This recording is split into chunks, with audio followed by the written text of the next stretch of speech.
Have you ever been in an elevator with weird angels before? No? No? Well, I was. And it was not a good experience, not a great story here. I went blank and literally got speechless. Speechless. So you better learn how to craft a top-notch pitch for when the time comes.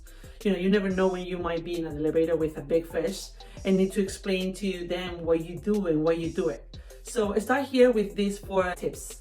But before that, subscribe below to the channel and follow us in our podcast, Being an Architect, for more tips, recommendations, and guidelines to make you move forward and you take off in your career. Tip number 1, start with why. Just like anything in life, question yourself. Why do I get out of bed every morning? What are my passions? Can these passions be tied into my career? You must figure out all this in order to sound passionate and committed. When university, we are constantly asked to figure out what we're going to do for our career, right? And many times we're forced to learn about topics that are not interesting or passions of ours at all. I still remember studying electricity that, I get it. It can be important when it comes to designing the MEP system of a building, but to be honest, it was something that I was not interested in at all at the time. So here is what we're gonna do.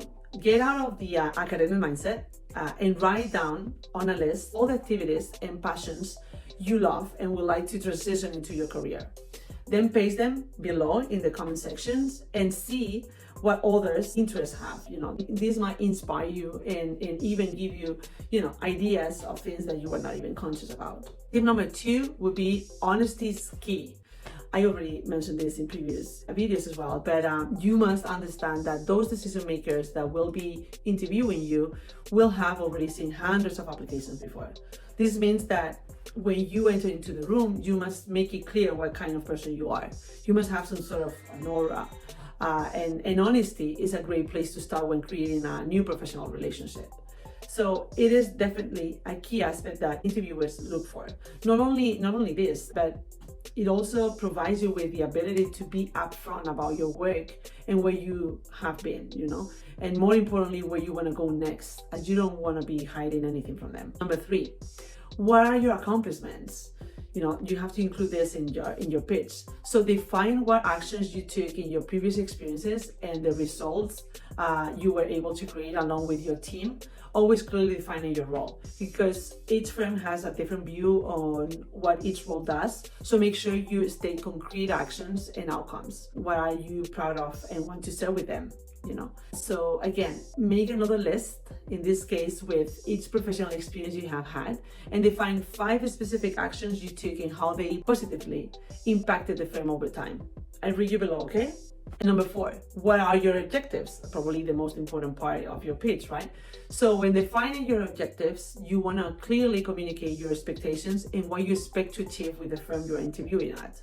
So as long as they know where you stand and their expectations are set properly, your professional relationship will move smoothly, for sure. If it is just a quick pitch, this section must be sorted down to your 3 main goals in life and how you are going to get there by working with the firm you are pitching to.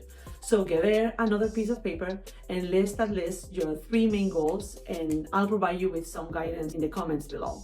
Okay, please take into account these 4 factors when creating your pitch, and make sure you have the list clear in your mind so you can, redirect and navigate the conversation to your benefit. You will see how you can shine in your interviews and in your first interactions. Okay, so stay tuned for the next episode and subscribe to the channel for more career-oriented strategies, and see you next week.